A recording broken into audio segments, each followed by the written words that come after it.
Hello Carnage Cravers, welcome back to Carnage Corner for another episode of KKWR, where we will break down the week that was in professional wrestling. As usual, I'm a little backwards. I do things backwards. I'm going to start with NXT and work my way backwards to Raw because it just makes sense to end with Raw. After all, it is the flagship show, right? So, that being said, NXT kicked off with a match. Johnny Gargano taking on Tino Sabatelli, taking on the Italian guy from that new tag team. And he had his tag team partner, Mr. Moss, with him. Who's naming these guys? Seriously. Who's naming these guys? Holy crap. Anyways, Gargano wins the match by submission, despite there being, interference from the tag team partner on the outside of the ring. Holy crap, having trouble with my thoughts. Anyways, moving forward, we go backstage with William Regal telling a story that we come in the middle of, which means it makes no sense. And Roddy Strong coming in, trying to get Regal to give him a title shot. And Regal tells Roddy that he does deserve a title shot and that he will get one, but doesn't really tell him when. We go back out to the ring and we have two newcomers for the women's division from the Mae Young Classic, Lacey Evans versus Bianca Belair. I wasn't all that impressed with Bianca Belair. I did like Lacey Evans though. And they had a good match. I could have done without the hair whipping. I think that was stupid. I watched Bianca Belair step on her damn braid 6 times. 6 times that braid interfered with her ability to move in the damn ring. Not good. It's not good. You cut your goddamn hair. Seriously. Moving on, Blair wins because she freaking whipped her with her hair, and then, shouldn't that be illegal? Shouldn't that count as a weapon? Like, seriously. Anyways, Belair, excuse me. Her name is not Blair, it's Belair. As if anyone cares. She wins the match. Aleister Black comes out to cut his very first promo in NXT. And it seemed like it was going to be really good. He started, it was going good. And then the fecal matter impacted the rotary oscillator when the Velveteen Dream came out. Apparently thinking people wanted to hear him talk. I highly doubt anybody wanted to hear the Velveteen Dream talk. But talk he did. I'm getting a 1990s Goldust vibe off of the Velveteen Dream, as he pretty much did everything to make Aleister Black uncomfortable except tongue kiss him. And he almost did that. So I don't know where the hell they're going with this. I'm fairly certain Aleister Black is going to be working with the Velveteen Dream. I don't think there's going to be very good chemistry there. These guys are, I don't know, the characters, I don't think the characters are going to jive that well. We'll see what happens. The whole thing ended with Aleister kicking the microphone out of the Velveteen Dream's hand and Velveteen Dream leaving the ring, mouthing the words, "I forgive you," to Aleister Black, as if Aleister gives a damn. So, moving on from there, I would much rather see Aleister Black move on to working for the NXT title. I think him working against Drew McIntyre would be fantastic. I think those two would have fantastic matches. Although I get the sinking suspicion that Drew McIntyre is going to be working with Adam Cole, who I'm not that high on, but we'll get into that. So that being said, No Way Jose had a match against Lars Sullivan, and did No Way Jose win? No way, Jose, no! He got squashed by Lars Sullivan, who I actually expect to see big things out of in the future. Lars is huge, he's fast, he's athletic, he's got the intensity, and I look forward to seeing more out of Lars Sullivan. So, that being said, our main event for NXT was Tyler Bate versus Trent Seven. Mixing people up. Versus Bobby Fish and Kyle O'Reilly with Adam Cole on the outside. Surprise, surprise, due to outside interference, Bobby Fish and Kyle O'Reilly win. And then, of course, Drew McIntyre comes out and comes down to the ring, and the three of them, they take a powder, and they're all off on the side, thinking they're all Mr. Smart Guy, talking their shit, and Sanity comes out behind them, and then they get the crap beat out of them, and they do eventually get away. But with the tag team champions and the NXT champion standing tall out at the ring. So we'll go backwards one day now to 205 Live. 205 Live opened up with a match. I'm liking this new trend of shows opening up with matches. At the last 2 weeks in a row, Raw has opened up with a match, and it's NXT opening up with matches, 205 Live opening up with matches. Opening up with matches is good. It's always good to open up with a match. You don't always have to open up with some jamoke holding a damn microphone. So that being said, Cedric Alexander versus Brian Kendrick is what opened up 205 Live. Cedric won the match. It was a good match. These two work really well together. Cedric did win the match, but afterwards he got attacked by Brian Kendrick and Jack Gallagher. So, and then of course when Gallagher and Kendrick go in the back, they interview Jack Gallagher, who talks about, he talks a little bit about basically saying, why do I need to pander to the WWE Universe? They didn't have a, what did he say, a 4-inch hole in his head? I think that might be an exaggeration. But basically talking about how he had to get married with a zipper on his head because he got busted open. And, but he went on to say, I actually liked his last line, because he says, I can go through life with a scar, but not as a joke. So we're seeing a full-on heel turn from Jack Gallagher, courtesy of the Brian Kendrick, and it's brilliant. That being said, we then go on to a Drew Gulak promo as he tries to continue with this slideshow. This slideshow thing, they could milk this for a while, because it seems like every week he gets through one slide and then somebody comes out and interrupts him. So this week he was interrupted by Takura Tozawa, and Tozawa came out and had a match with Noam Dar. I'll give you 3 guesses who won that match. Yeah, Tozawa did. Tozawa wins the match.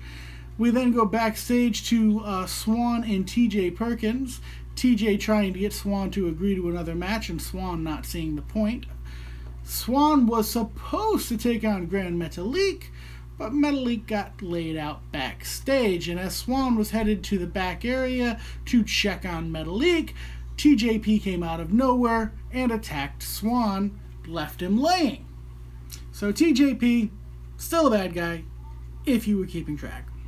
So, that being said, Neville comes out to do a promo, cuts a wonderfully scathing promo on Enzo Amore. Enzo comes out to run his mouth, and, Neville puts it in perspective for him. Tells him, you can't low blow me and win the title. You can't get yourself disqualified, or you can't get me disqualified to win the title. You can't fight, and you're not leaving with my title. And in a response, Enzo kicks Neville in the ghoulies. And, I have a slight theory, because they have been doing this thing where Enzo looks bad. Enzo went to 205 Live, he started having matches with these guys, and Enzo looks bad. These guys make him look bad. And so the thought occurred to me when I was watching 205 Live. The thought occurred to me, what if Enzo's not as bad a wrestler as he's being made to look. Because if you remember, we didn't really see Enzo wrestle all that much when he was with Big Cass. So we don't have a great idea of how good a wrestler Enzo is. What if he is wrestling bad on purpose, and we're actually going to see him see that he can wrestle well when he goes to wrestle for the title, and that be why he wins? It's like he's been playing possum since he showed up, and it actually lend credence to him telling everyone that he's smarter than all of them. So I don't know if they will actually do that, but you know, that thought occurred to me, and I think that would be really cool, because, and then you can, you know, you could go from there. But if that's not what they're doing, then this just looks really bad. Yeah, really bad. All right, so, and that of course was the end of 205 Live. Now going into SmackDown. SmackDown opened up with Shane McMahon coming to the ring, cutting a promo on Kevin Owens, talking about the SmackDown pay-per-view Hell in a Cell, talking about all the things he's going to do to Kevin Owens at Hell in a Cell. Okay. This is that point where it's like, you know, like I do like a little bit more realism in my wrestling, because let's be honest. If, you know, somebody had really beaten the shit out of your father, you would not be waiting 3 weeks to beat the hell out of him. You would be going after him right then and there. But to be fair, they did make it so that Kevin Owens was not there this week, so there you go, I guess. Covering their asses. Anyway, so Shane cuts his promo. We move into a match with Randy Orton versus Aiden English. Give you 3 guesses who wins. You don't need them. You know that Orton won that match. That being said, Rusev comes out, and he's on the microphone and he's complaining. I was gonna be a national hero. Da da da da da da. You beat me in 10 seconds, and somehow that's your fault, not my fault, for being such a douche. So, anyways, moving on from there, Rusev talks Randy into agreeing to another match. And Rusev comes down. Aiden English provides a distraction. Rusev kicks Randy's teeth into the 3rd row, and Rusev wins. And Rusev goes into the back, very, very excited, because he beat the Viper. I believe he said, I ripped out his teeth and took away his poison. Rusev, I don't know who's writing your promos, but they need to be fired. That being said, we will move on, as Jinder Mahal comes out with his 2 little lackeys and makes fun of Shinsuke Nakamura. Makes fun of Shinsuke to the point where the crowd starts chanting, "That's too far." Because, of course, he was making, you know, racial jokes, doing an Asian accent and whatnot. And the crowd started chanting, "That's too far." So, but, you know, it's just Jinder being a heel. He's doing his job. He's being a bad guy. The idea is, when you're the bad guy, the idea is to make people hate you. And a lot of guys, they don't understand that today. They want to be the cool bad guy. They want to be the heel that people like. The thing you don't understand is, if you're the heel that people like, you're not actually a heel. Okay? If the majority of people like you, you're not a heel. It takes a special type of psychotic ass to actually like the bad guy who's being a bad guy. You know, like, it takes a certain special type of screwed up individual to be like that. I should know. I was the biggest Rowdy Roddy Piper fan in the world during the height of his heel run. So, you know, it's, generally speaking, when you're the bad guy, you want to be the bad guy. Take a page out of Bubba Ray Dudley's book and actually make people hate you for the things you say and the things you do. So, that being said, we actually, we move on. AJ Styles comes to the ring. He cuts himself a promo, basically telling Kevin Owens that he done fucked up. And then we move into the match between Styles and Corbin, except the match never gets underway because Corbin attacks AJ before the bell. And Ty Dillinger comes out to save AJ. Corbin ends up hurting his ankle. AJ locks on the calf crusher. Corbin's tapping, but the match never got started anyways. So, yeah, it was a big waste of time. And then, of course, Charlotte comes out, gives us an update on her dad. Apparently, that Ric Flair is doing well. We are glad to know that Rick is doing well. Hopefully, he will be out of the hospital soon, but he is stable. He's doing much better, according to Charlotte. And then Natty came out and interrupted, which is kind of screwed up.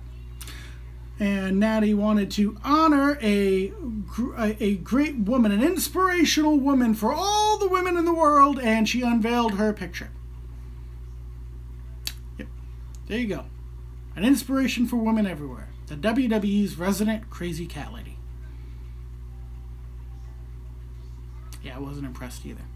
Moving on. So, and then we moved into what I like to refer to as the I want the title clusterfuck, where everybody in the women's division comes out and says, I want the title, I want the title, no, I want the title, no, I want the title.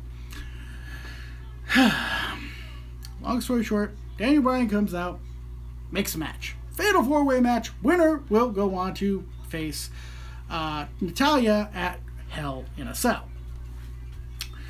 Okay, and we get the Usos on commentary for the New Day match, New Day versus the Hype Bros, and the New Day wins. I think they might be moving towards either rebranding the Hype Bros or breaking them up, because they have lost like the last 4 weeks in a row, and you can clearly see that they are starting to get frustrated. So I think they may actually do something with that.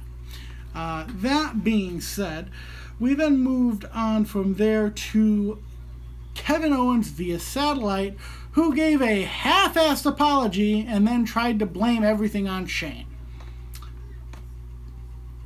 Jackass. And then, of course, after that, we went to the Hype Bros backstage, and, you know, they're all frustrated, this and that. We have to do something drastic.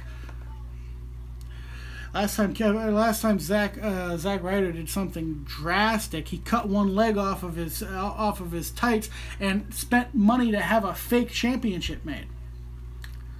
Let's not do drastic with I almost said Zack Snyder. We shouldn't do drastic with him either. But with Zack Ryder.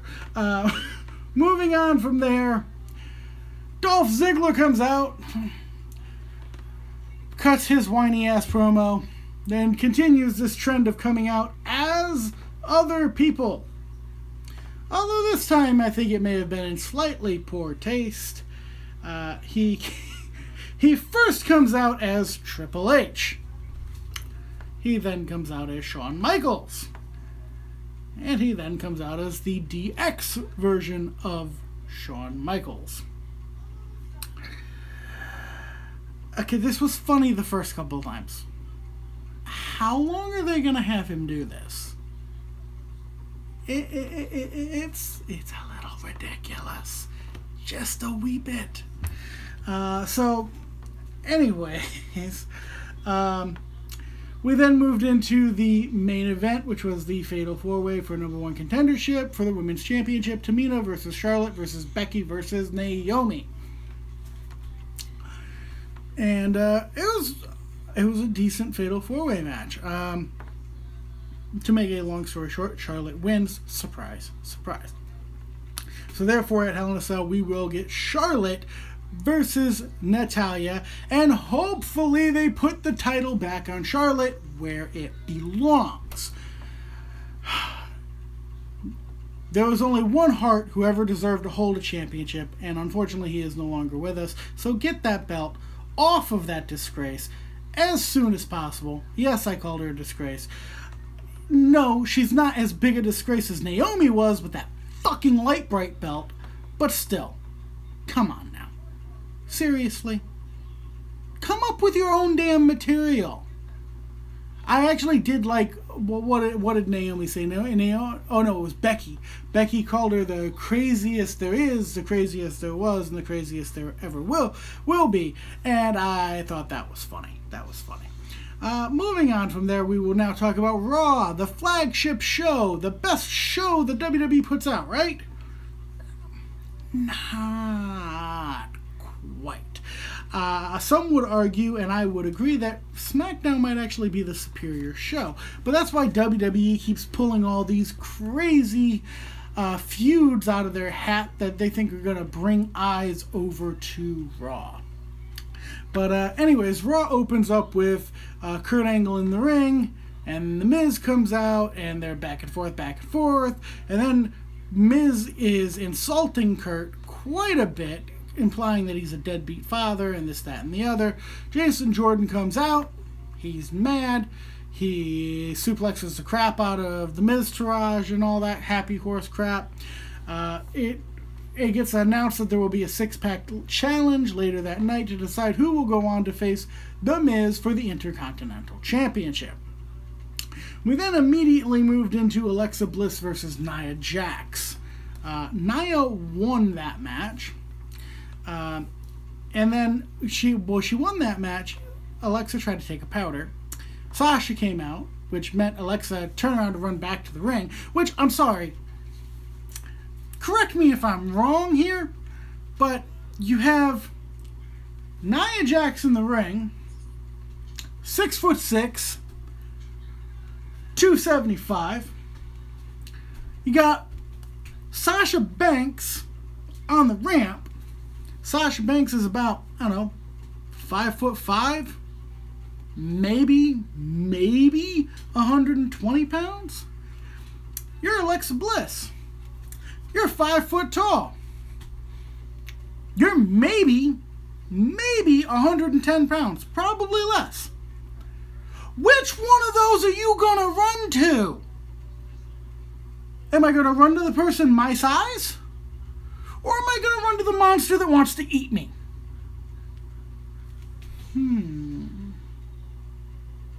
Yeah, this I don't like, because she did the stupid thing. Instead of charging Sasha, she ran back towards the ring and got run over by Niazilla.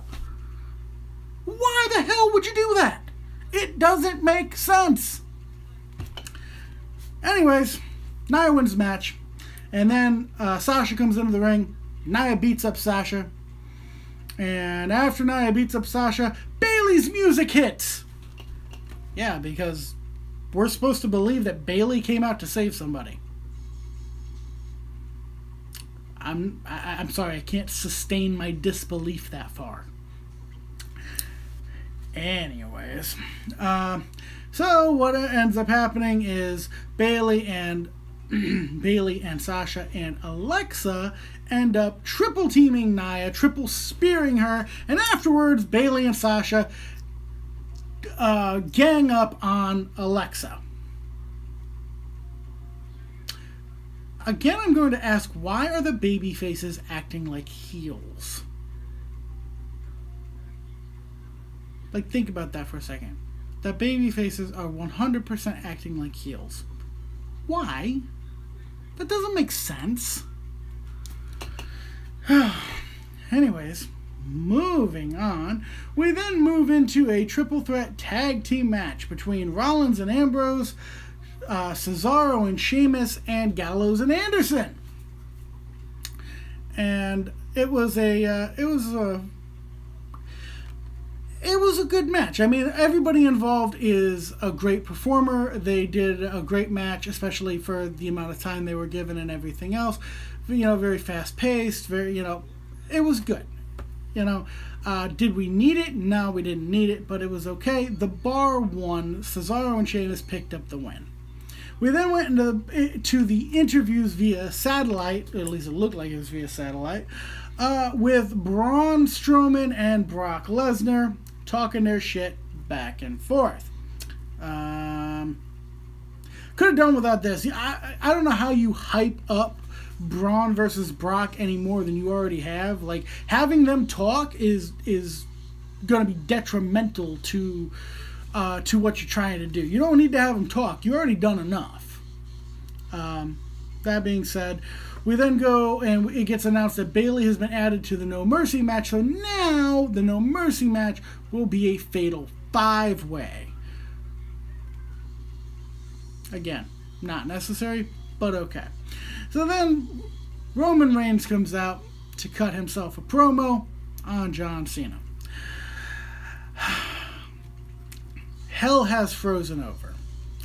I'm actually pulling for John Cena. I've had my negative things to say about Cena over the years. I've never been his biggest fan, but just I have an issue with A, the fact that Roman has been handed everything, and B, the fact that he's supremely arrogant about it. Like, he's really, I just want to see somebody slap that greasy mop off his head. And hopefully Cena will. So, but Cena wasn't there. So Roman got to talk his shit without anybody around. And then Enzo comes out, speaking of talking shit without anybody around, Enzo comes out to talk his shit. And he does talk his shit. And Braun Strowman comes out and flattens him, which was kind of funny. Braun flattens him and, leaves him in the ring. And on Braun's way out, back to the back, Neville comes out. I love the way Neville just kind of looks at Strowman and doesn't turn his back on him. Because the size difference was staggering. Obviously, Neville's not a big guy. And then Neville runs down to the ring and beats up on Enzo, who's already been squashed by the monster. So, and then of course we had our six-pack challenge. The Hardy Boys versus Jason Jordan versus Elias Sampson versus Bo Dallas versus Curtis Axel. I'll give you 3 guesses who won. Yeah. Yep, Jason Jordan wins the match. Sure, you could have guessed that one. Jason Jordan wins the match. The Miz and the Miztourage lay Jason Jordan out. I called this one last week, if you remember, that Jason Jordan would begin working for the Intercontinental Championship, and he has. And I actually think that, especially in light of Maryse's pregnancy and the fact that Miz will undoubtedly be wanting a little bit of time off once the child is born, I think that we may just see Miz lose that Intercontinental Championship to Jason Jordan. I figured that was the way it was going to go even before we knew that Maryse was pregnant, but I think that this might actually facilitate that happening just a little bit faster. So, in either case, that has been this week in wrestling. It's been an exciting one. I cannot wait. I will be going live on Sunday at 8 p.m. for No Mercy. You can come and watch No Mercy with me. I can't show it to you on the TV because YouTube will then fry me, but I can talk to you about it while we watch it together. And no, I won't share my popcorn. I wouldn't be able to anyways. I can't put it through the phone. That being said, I am Ken Carnage. This is Carnage Corner. And until next time, remember, Carnage is right around the corner.